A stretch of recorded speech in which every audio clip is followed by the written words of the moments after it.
आप सभी को नमस्कार। आज मैं सीटेट का प्रीवियस ईयर 2022 का पेपर करवाऊँगी, जिसमें हम 10 क्वेश्चन लेकर के चलेंगे, 10 क्वेश्चन का एनालिसिस करेंगे। अगर ज़्यादा से ज़्यादा हो सकता है तो कर सकते हैं, लेकिन देखेंगे 10 क्वेश्चन ही करेंगे, क्योंकि ज़्यादा लंबा क्वेश्चन लेने से फिर जल्दी से डाउनलोड नहीं हो पाता है। तो देर न करते हुए हम लोग क्वेश्चन की तरफ चलेंगे। 31 क्वेश्चन का आंसर आपको बताना है। निम्नलिखित में से कौन से कथन प्रख्यात महाकाव्य शिल्पाधिकारम के विषय में सही है? यह इलांगो द्वारा रचित है, यह तमिल भाषा में रचित है, इसमें केवलम और माधवी की बेटी की कहानी है, या इसकी रचना लगभग 500 वर्ष पूर्व की गई थी। में ए सही है या बी सही है, या दोनों बी और सी सही है, केवल सी और डी सही है, या केवल ए सी डी सब सही है?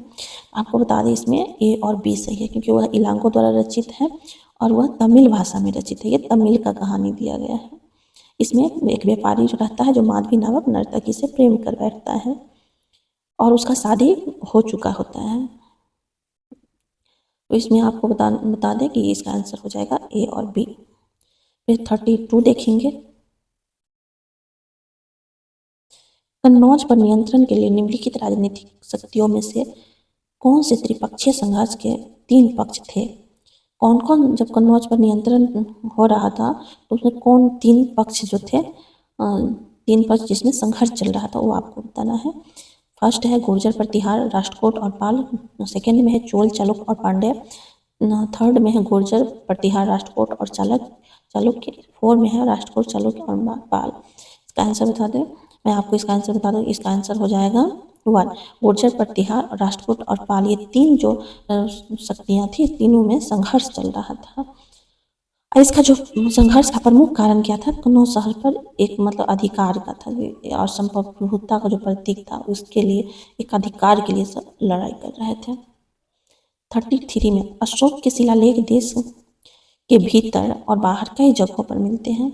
निम्नलिखित में से कौन सा विकल्प सही जगहों को दर्शाता है? अभिषेक का जो शिलालेख है देश के भीतर और बाहर कई जगहों पर मिलते हैं। निम्नलिखित में से कौन सा विकल्प सही दर्शाता है? इसका आंसर बताना है। फर्स्ट है कालीबंगा, चहुंद्रो, धौलावीरा, सुतकाकोह। सेकेंड में है जोगरी, मस्कीटो पर अल्पक। थर्ड में है गवेरी वाला, इनाम गांव, दाउजली, हेडिंग।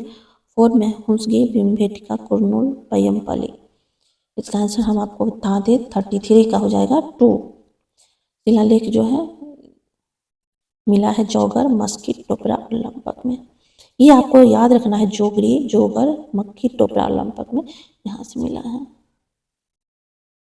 नेक्स्ट क्वेश्चन आपको बताना है 34 का। 2000 साल पहले के व्यापारी ने बताया कि वह गाजा, पेट्रो और अल्पागोस में जा चुका है। निम्नलिखित में से कौन सा मार्ग के माध्यम से उसने यात्रा की है? तो ये क्वेश्चन थोड़ा सा डाउट वाला है। आप मार्ग जिन पर रोमन शासकों का नियंत्रण था, या ये होगा मार्ग जिन पर फारसी शासकों का नियंत्रण था, या मार्ग जिन पर कुषाणों का नियंत्रण था?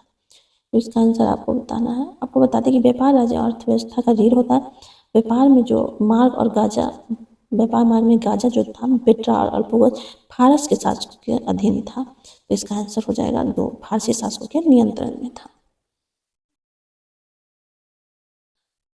33 सम्राट शाहजहां के सिंहासन के पीछे पितरा दोरा के जराव काम में पौराणिक यूनानी देवता अर्फियस को वीणा बजाते हुए चित्रित किया गया था। ऐसा माना जाता है कि अर्फियस का संगीत आक्रामक जानवरों को भी शांत कर सकता था, और वह शांतिपूर्वक एक दूसरे के साथ रहने लगते थे।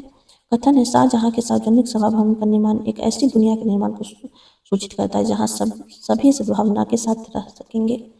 इसका आंसर आपको बताना है। आंसर ए सही होगा या बी सही होगा, इसके साथ ही आपको बता दें। और कौन सा होगा इसमें? ए गलत है, बी सही है, या दोनों सही है, या दोनों गलत है? तो आपको हम बता दें, शाहजहां जो दिल्ली के लाल किले में अपना नवनिर्मित दरबार में शाही न्याय पर, शाही दरबार के भी संबंधों पर जोर दिया था।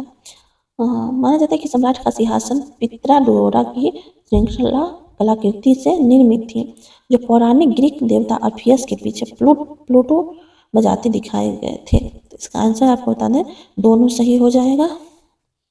तीसरा हो जाएगा 36। चलते हैं ऋग्वेद काल में भी, काल के विषय में निम्नलिखित में से कौन सा कथन सत्य है? ऋग्वेद काल के समय कौन सा कथन सत्य वो आपको बताना है। कोई अस्थायी सेना नहीं होती थी, कोई भी है, कोई प्रार्थनाओं की रचना महिलाओं ने की थी, कुछ प्रार्थनाओं की रचना महिलाओं ने की थी। से दास दस्यु भी यज्ञ करते थे। राजाओं के पास राजधानी, नगर या महल नहीं थे। तो इसका आंसर ए और बी दोनों होगा, ए बी सी डी होगा, या बी सी डी होगा, या बी डी होगा। इसका आंसर बताना, मैं आपको बता दूँ इसका आंसर हो जाएगा 2, ए बी डी। सी नहीं होगा, दास दस्यु भी यज्ञ करते थे, ये नहीं दिया गया था ऋग्वेद में। ऋग्वेद में बता दें कि मवेशियों तथा घोड़ों के लिए प्रार्थना है। युद्धों में घोड़ों का प्रयोग किया जाता था। मवेशी जमीन लोगों का और पानी के लिए लड़ाई लड़ी जाती थी। पुरुषों ने युद्ध में भाग लिया एवं कोई नियमित सेना नहीं था। ऋग्वैदिक काल में कोई नियमित सेना नहीं था, ये आपको ध्यान में रखना है। राजाओं के शासन के दौरान पुजारियों ने विभिन्न अनुष्ठान किए। हालांकि राजाओं के पास राजधानी, महल और सेनाएं नहीं होती थी, न ही ये लोग कर वसूलते थे। ये सब ऋग्वैदिक काल के लिए आपको याद में जहन में रखना होगा। ईस्ट इंडिया कंपनी के द्वारा नील खेती का नीच व्यवस्था के किसानों के लिए अपनी अलग समस्या थी। उन्होंने नीच व्यवस्था पर परिणाम स्वरूप निम्नलिखित में से समस्याओं का सामना किया था। इसका आंसर आपको बताना है।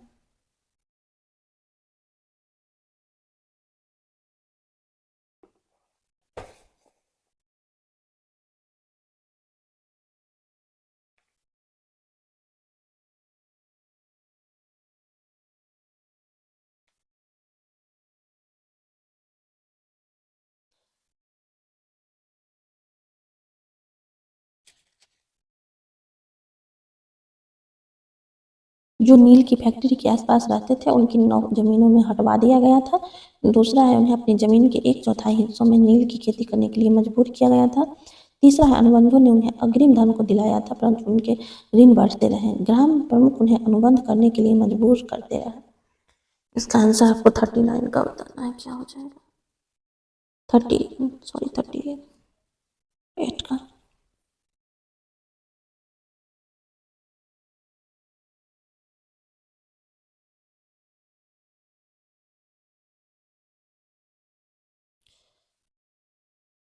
तो इसका हो जाएगा, नील की फैक्ट्री के पास रहते थे, उन्हें जमीन में से हटवा दिया गया था।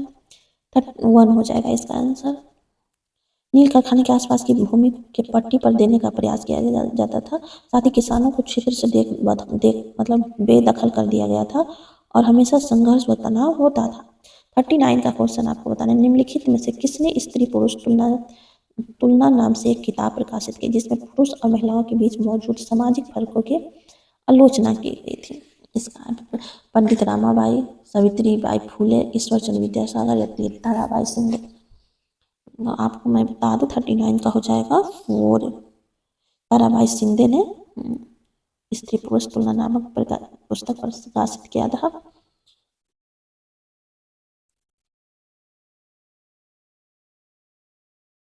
नेक्स्ट आपको बताना है कि 40 निम्नलिखित में से किसका संबंध जातिगत भेदभाव के विरुद्ध आंदोलन से था?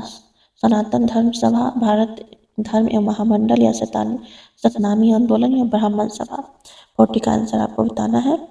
आपको बताते हैं, मध्य भारत में सतनामी आंदोलन घासीदास द्वारा स्थापित किया गया था। इन्होंने चमड़े के श्रमिकों के बीच काम किया और उनके सामाजिक स्थिति में सुधार लाने के लिए आंदोलन चलाया। रूढ़िवादी हिंदू समाज ने उत्तर में सनातन धर्म सभाओं में एवं भारत धर्म महामंडल और बंगाल में ब्राह्मण सभा जैसे संघों की स्थापना करके प्रतिक्रिया व्यक्त की। तो आपको ये बता देना है, इसका आंसर हो जाएगा कौन सा? सतनामी आंदोलन।